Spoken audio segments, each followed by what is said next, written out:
Merci pour votre confiance et fidélité à la chaîne mère. Il est 7h à Bamako, 10h à Kazan en Russie.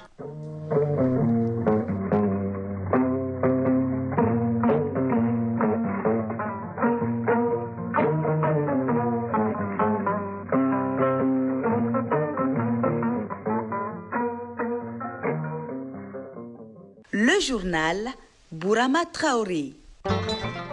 Mesdames et messieurs, bonjour et bienvenue dans la première édition de Mali Actualité, les titres.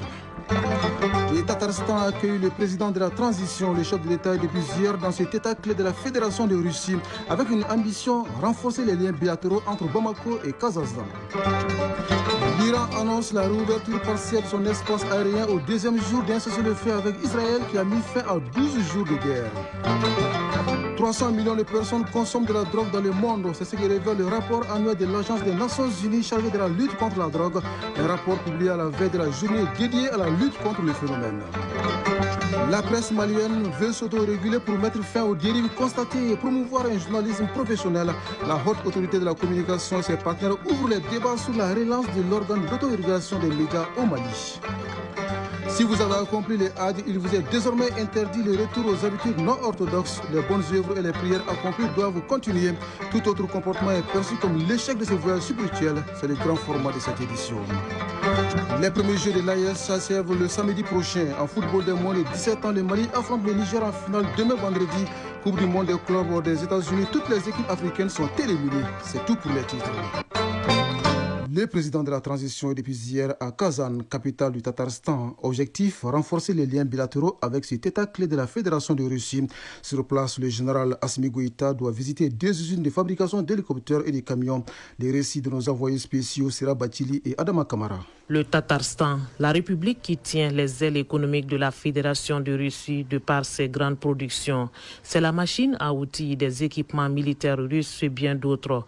Kazan, sa capitale, se met aux couleurs du Mali avec à l'entrée de la ville ce portrait géant du président de la transition souhaitant la bienvenue au général d'armée Assimi Goïta. Le président Goïta et le royiste du Tatarstan, Rustam Minikhanov, se rencontrent pour la première fois dans la trajectoire d'une coopération déjà scellée entre le Mali et le Tatarstan. Les deux présidents décident de hisser leurs relations au plus haut niveau. Un tête-à-tête pour camper le décor et faire le point de la principale convention, celle axée sur le secteur des mines avec la construction en vue de la raffinerie d'or du Mali par la société Yadran du Tatarstan. Minikhanov, à l'entame de ses propos, magnifie l'histoire de l'Afrique et ses potentialités de développement avant de faire part de ses ambitions pour le renforcement de la coopération de son pays avec le Mali. Rustam Minikhanov, président de la République du Tatarstan. Ces dernières années, le continent africain est marqué par la croissance économique forte. Pour la Russie, le continent africain, c'est un partenaire important pour le travail et la coopération avec lequel exige des efforts. Nous pensons qu'il y a des domaines perspectives pour le travail avec le Mali. Il s'agit de la machinerie, de la raffinerie, de l'agriculture et des innovations. Bien d'autres secteurs peuvent être bénéfiques à cette coopération, comme les secteurs de l'agriculture, de l'enseignement supérieur et de la recherche scientifique. En prenant la parole, le président Goïta a rappelé les enjeux de ce déplacement. Cette coopération bilatérale touche plusieurs domaines de la diplomatie. Nous nous soutenons mutuellement au niveau des instances internationales et dans plusieurs organisations. C'est l'occasion de remercier le président Vladimir Poutine pour tous les soutiens multiformes dont le Mali a bénéficié sous son leadership. Cela concerne les transports, l'agriculture, les mines, l'énergie, aussi l'enseignement supérieur. C'est dans ce cadre que nous avons vraiment demandé au président Vladimir Poutine d'effectuer une visite ici à Kazan. Après les échanges, les deux pays, à travers leurs ministres en charge des mines, ont échangé le pacte d'actionnaires et les statuts de la Sorema, Société de raffinerie du Mali. Les contrats matérialisés, direction la salle des fêtes du palais présidentiel pour un moment de rappel culturel. Mais avant, les 35 étudiants maliens au Tatarstan sont venus à la rencontre du président Goïta dans la cour du palais pour parler de leurs préoccupations quant au transfert de technologies en matière d'enseignement supérieur déjà envisagé par le Mali. La transition est toute trouvée pour aborder l'actualité internationale. De grands progrès avaient été réalisés en vue d'un cessez-le-feu à Gaza entre Israël et le Hamas. Cette déclaration est signée Donald Trump. Le président américain s'exprimait en marge d'un sommet de l'OTAN aux Pays-Bas. Le locataire de la Maison-Blanche a également fait part de son optimisme au vu du cessez-le-feu entré en vigueur mardi entre Israël et l'Iran. Dans le même registre, l'Iran a annoncé hier la réouverture de son espace aérien dans l'est du pays au deuxième jour d'un cessez-le-feu avec Israël. Le porte-parole du ministère iranien des Transports a affirmé que l'aéroport de Mashhad, qu'Israël avait affirmé avoir frappé pendant la guerre, faisait partie des aéroports réouverts. L'Allemagne serre à nouveau la vis concernant sa politique migratoire. Des sources au ministère des Affaires étrangères annoncent que les autorités allemandes n'allaient plus financer le sauvetage civil en mer et ailleurs. Cette décision était un coup dur pour les organisations humanitaires qui interviennent pour secourir les migrants. Au premier trimestre de 2025, 900 000 € ont été versés aux organisations concernées après un total de 2 millions d'euros en 2024, précisent des sources ministérielles. En Centrafrique, la session du baccalauréat tourne au drame. Un transformateur électrique d'un lycée de la capitale a explosé où composaient 5300 candidats. L'intensité de l'explosion a poussé des candidats à quitter la salle dans la précipitation, provoquant une bousculade. Le bilan est lourd. Au moins 10 personnes sont décédées et des dizaines de blessés. Les épreuves du baccalauréat qui devraient s'achever le samedi prochain sont temporairement suspendues dans ces centres. Au Kenya, au moins 8 personnes ont été tuées et 400 autres blessés au cours des manifestations organisées hier dans tous les pays. La jeunesse est mobilisée pour commémorer le premier anniversaire de la prise du Parlement qui avait été le point d'orgue de semaines de manifestations de la génération Z contre une loi de finances, des manifestations qui avaient fait plus de 60 morts. Enfin, au Cameroun, l'ex-ministre de l'Emploi et de la Formation professionnelle est désormais candidat déclaré à l'élection présidentielle du mois d'octobre.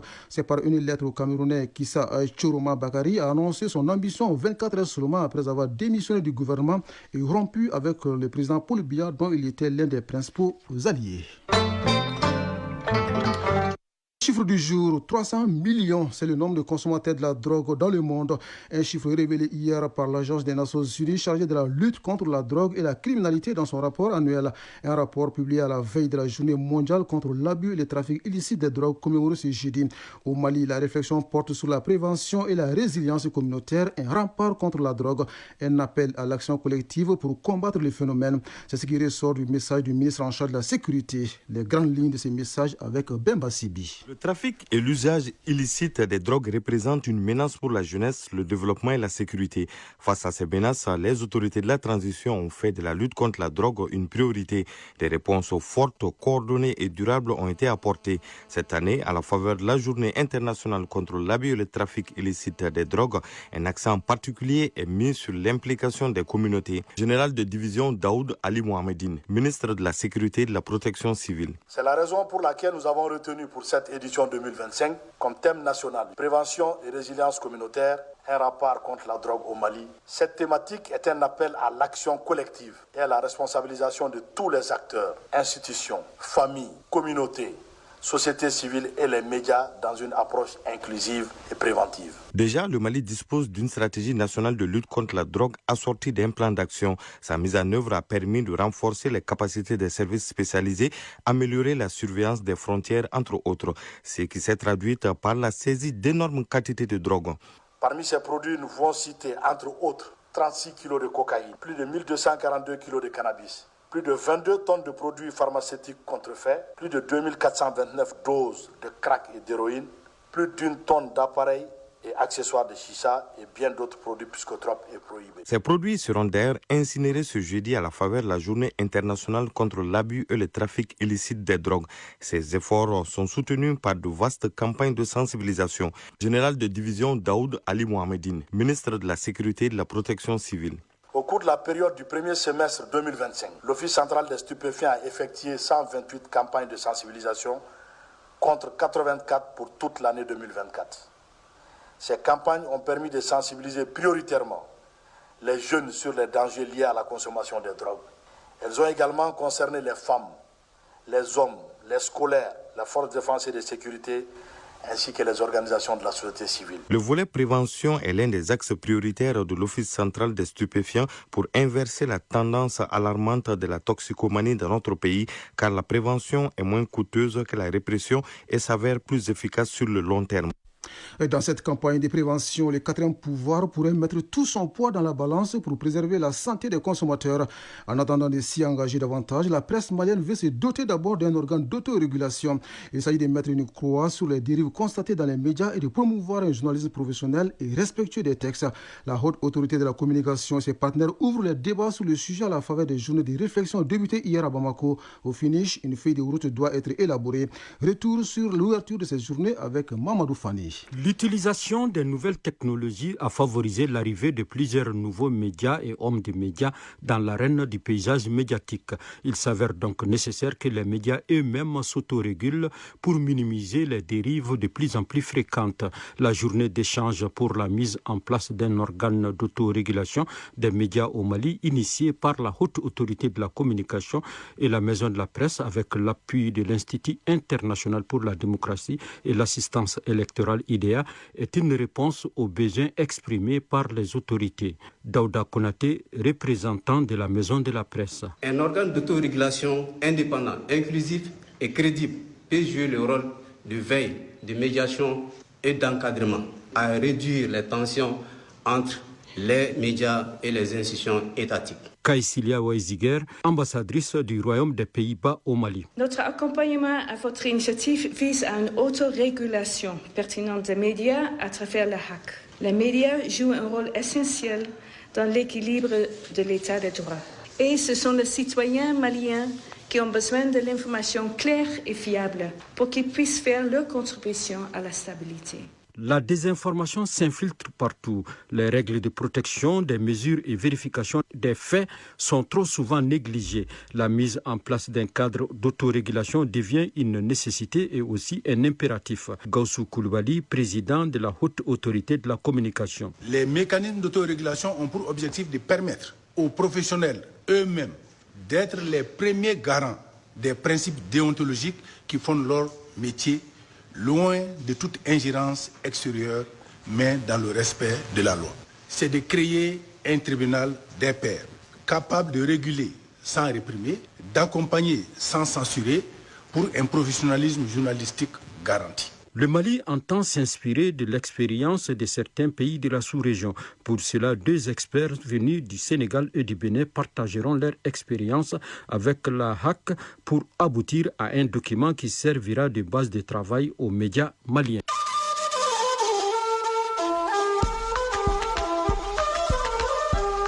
AES, actualité.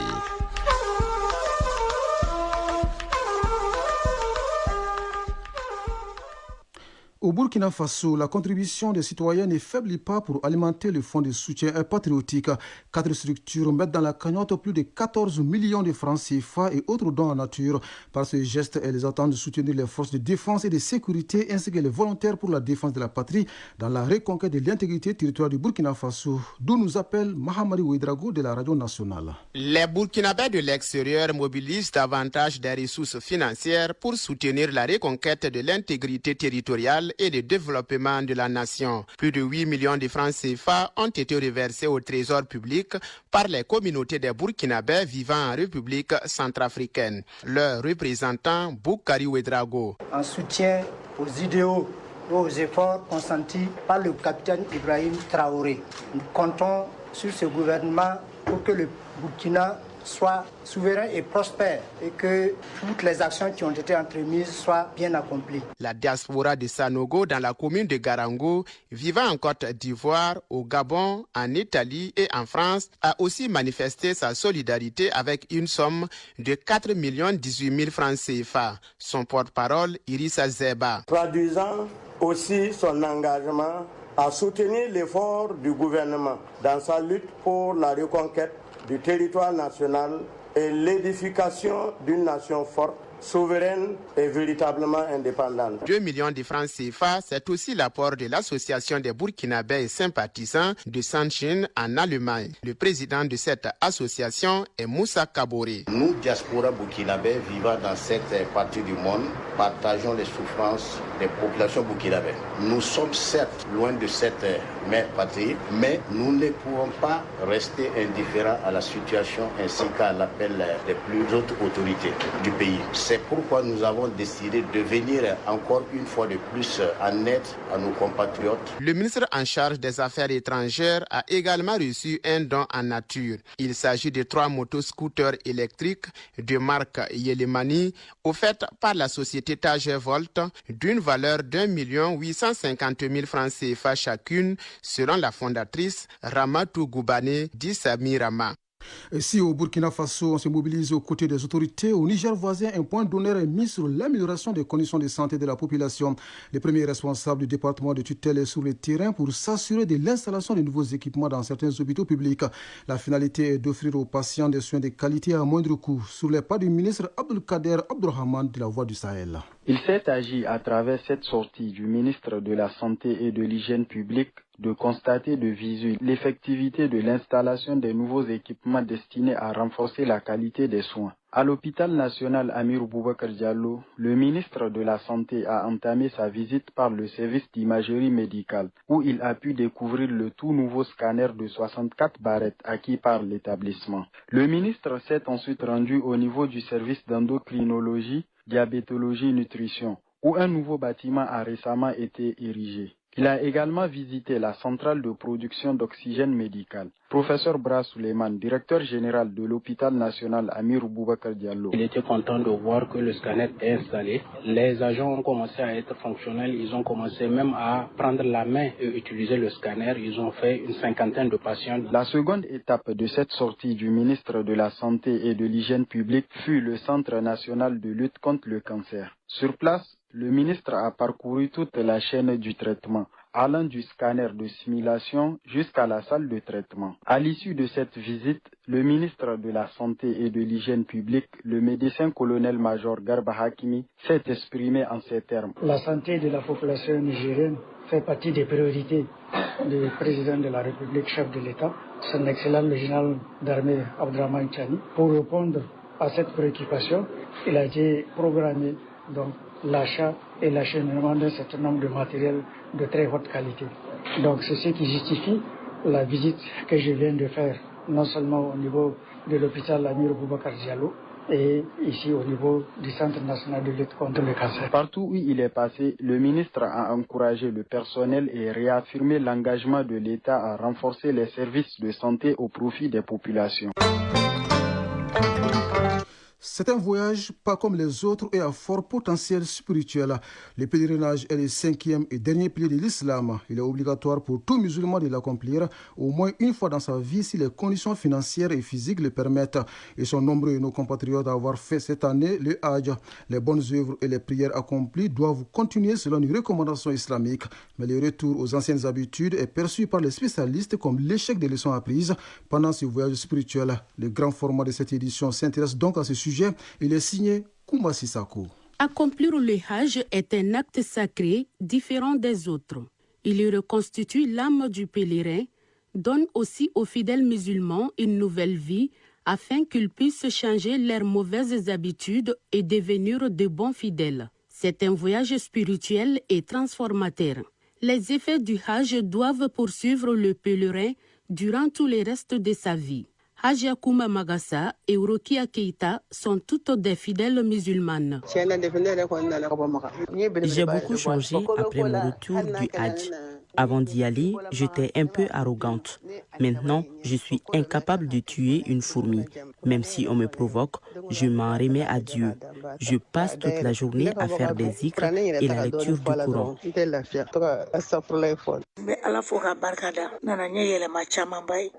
Dieu merci, depuis mon arrivée de la Mecque en 2018, j'ai cessé toute activité mondaine que je menais avant. Des fois, je peux faire une semaine sans sortir à cause de ma nouvelle manière de vie que j'ai adoptée au moment du pèlerinage. Imam Aboubakr Sissé nous raconte le comportement qu'un pèlerin doit adopter après son retour de la Mecque. Après avoir accompli le Hajj, un fidèle musulman doit continuer à vivre sa vie selon les enseignements de l'islam, en préservant les changements positifs et les bienfaits spirituels acquis lors du pèlerinage. Il doit renforcer sa foi, maintenir un bon comportement envers les autres, éviter les mauvaises actions comme les mensonges, la tricherie, la calomnie, la corruption et tout autre comportement répréhensible. D'après Ajakoumba Magassa, la vie après le Hajj ne doit pas être compliquée. Au retour, il suffit de pratiquer correctement les enseignements islamiques prodigués lors de la formation pour être une meilleure personne. Ce changement de comportement provient de la formation sur les rites du Hajj et les prêches des guides une fois arrivés à la Mecque, car on nous apprend l'endurance et la patience. Certaines attitudes annulent le Hajj et diminuent sa valeur, au dire de l'imam Aboubakr Sissi. Même si le Hajj est valide sur le plan juridique islamique, certains comportements peuvent réduire les mérites spirituels du Hajj, comme l'ostentation. C'est de faire une adoration que l'on fait de base pour Allah tabaraka wa ta'ala seul, mais tu ne vas pas la faire pour Allah. Tu vas la faire pour l'agrément des gens, pour avoir l'éloge des gens, pour que les gens te montrent du doigt. Ça, on appelle riya, l'ostentation. Faire le Hajj pour qu'on dise qu'il a fait le pèlerinage peut annuler la récompense. Parmi les actions qui peuvent annuler ou diminuer la valeur du pèlerinage, le Hajj, retour au péché après le Hajj. Et d'imam de prodiguer des conseils aux nouveaux et anciens pèlerins afin de maintenir une attitude positive plutôt qu'à se livrer aux tentations du monde. Imam Aboubakr Sissi. À toi qui reviens des Hajj, faut faire le nécessaire pour rester droit jusqu'à ta mort. Tu dois faire en sorte que ce Hajj soit un nouveau départ dans ta vie. Fais en sorte qu'il y ait un avant et après Hajj. Allah tabaraka wa ta'ala t'a pardonné énormément pendant le Hajj. Tu es revenu chez toi aussi pur que les jours où ta mère t'a mis au monde. N'abîme pas ta construction par les péchés, car Allah dit dans Surat Al-Hijr, wa'bud rabbaka hatta ya'tiyaka al-yaqin. Adore ton Seigneur jusqu'à ce qu'il te vienne la certitude, la mort. Le pèlerinage est un acte sacré. L'accomplir est aussi une grande chance pour un musulman. Mais retourner à ses anciennes habitudes est perçu comme un échec de ce long voyage spirituel.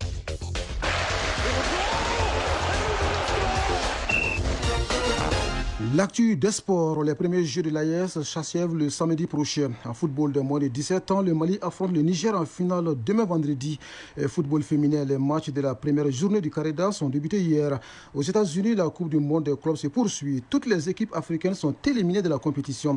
Voyons tout cela dans la synthèse de l'actualité sportive qui porte la signature de Abdul Karim Kaba. Premier jeu de l'AES, le judo et le football étaient à l'honneur ce mercredi. En football, dans la catégorie des moins de 17 ans, le Mali gagne son deuxième match face au Burkina Faso. Le Mali et le Niger joueront la finale demain vendredi au stade Mamadou Konaté. Quant au Burkina Faso, avec des défaites, est ainsi éliminé. Les épreuves du judo ont pris fin. Il y a eu 20 combats, dont 3 finales.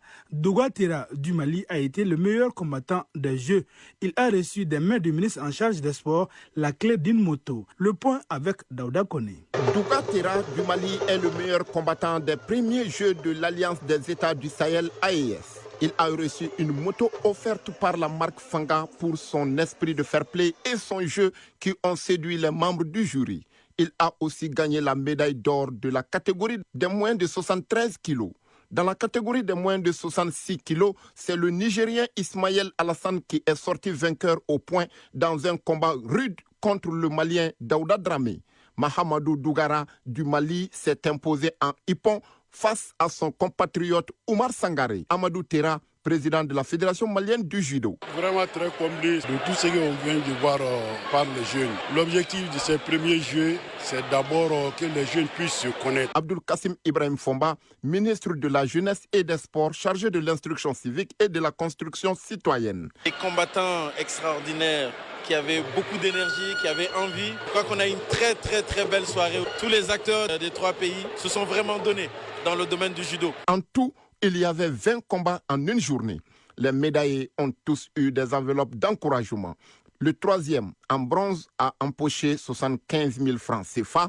Le médaillé en argent, 150 000 francs CFA. Et l'or, 300 000 francs CFA. Football féminin, les matchs de la première journée du Caridas ont démarré hier. Cette phase du championnat national a démarré avec 2 affiches au stade Wenzen Koulibaly. D'abord, Amazon Commune 5 gagne 1-0 face à l'AS Mandé de la Commune 4. En deuxième match, l'USFAS l'emporte 4-2 devant les Super Lions d'Andalaï. En tout, ces formations disputeront 6 journées au cours de cette phase de Caridas du championnat national de football féminin. La phase de poule de la nouvelle Coupe du monde des clubs commence à rendre son verdict et le tableau des 8e de finale se dévoile petit à petit. Champion d'Europe en titre, le Paris Saint-Germain est au rendez-vous tout comme plusieurs équipes sud-américaines. Ainsi, samedi, il y aura un duel entre les clubs brésiliens. Palmeiras, Botafogo. Ensuite, Benfica Lisbonne sera face aux Anglais de Chelsea. Dimanche, le Paris Saint-Germain sera opposé au club américain Inter Miami de Lionel Messi. Ces 8e de finale de la Coupe du monde de clubs se poursuivront jusqu'au mercredi prochain avec d'autres affiches. La leçon de sport pour terminer, la leçon de sport de ce jeudi porte sur le PUMC supérieur. Le PUMC supérieur, qui en compte 9, est réservé aux taïkonéennes qui détiennent la ceinture noire. Isaac Tchenou nous en parle. Le PUMC reste une forme de travail conventionnel représentant un combat codifié. Après les ceintures de couleur, les pratiquants détenteurs de ceinture noire commencent l'apprentissage des PUMC supérieurs. Il y a 9 PUMC supérieurs. Nous nous intéressons aux 3 premiers. Ils se déroulent suivant un diagramme différent selon sa complexité. Maître Yacouba Traoré, ceinture noire, 6e dan, explique. Nous avons le premier PUMC supérieur qu'on appelle Koryo PUMC. Symbolise Sonbai, le grand homme qui possède l'esprit martial et le sens moral qui naît de la culture. La position d'attention est la position Tumilgi qui permet d'atteindre la concentration mentale et le déplacement de la main au centre de l'abdomen, à l'endroit où les signes, c'est-à-dire les divins, et les jong, l'esprit, convergent. Ce diagramme reproduit les caractères chinois qui signifient Sonbai ou Sonbe, un homme cultivé ou des valeurs à langue coréenne. Le suivant PUMC supérieur est Kunkan PUMC. Kunkan signifie la dureté et l'énergie. Le mont Kunkan, qui est considéré comme le cœur de l'esprit national en Corée, et le Kunkan Yoksa, le terrible guerrier diamant ainsi nommé par Bouddha, sont l'inspiration de ce PUMC. Ici, le diagramme reproduit les caractères chinois qui signifient montagne et les mouvements doivent démontrer puissance et équilibre. Le 3e porte le nom d'une montagne lumineuse, nous explique Maître Yacouba Traoré. La montagne lumineuse signifie le caractère sacré de l'homme. Ici, le diagramme reproduit le caractère chinois qui représente les liens entre le ciel et la terre, c'est-à-dire la fondation d'une nation des hommes sur la terre selon l'ordre divin. C'est seulement en 2003 que les premières règles d'arbitrage du PUMC ont été définies. Les premières règles de taekwondo dans le domaine de l'arbitrage, PUMC, ont été élaborées en 2003, 30 ans après celle du Kuryogi. Kuryogi qui veut dire combat. Actuellement, des séminaires sont organisés pour former des arbitres internationaux de PUMC. Les stages de recyclage s'organisent également pour la mise à niveau des arbitres internationaux. Les PUMC constituent un exercice autant physique que mental. Ainsi va l'actualité en ce jeudi 26 juin 2025. Cette première tranche d'information vous a été servie par Alou Koulibaly à la mise en onde et au micro Brahma Traoré. Juste après moi, Moussa Koulibaly s'installe pour la lecture des avis et communiqués. Les prochains rendez-vous avec l'information, c'est à 13h. Grand merci à vous de nous avoir suivis. Très belle journée à vous, où que vous soyez.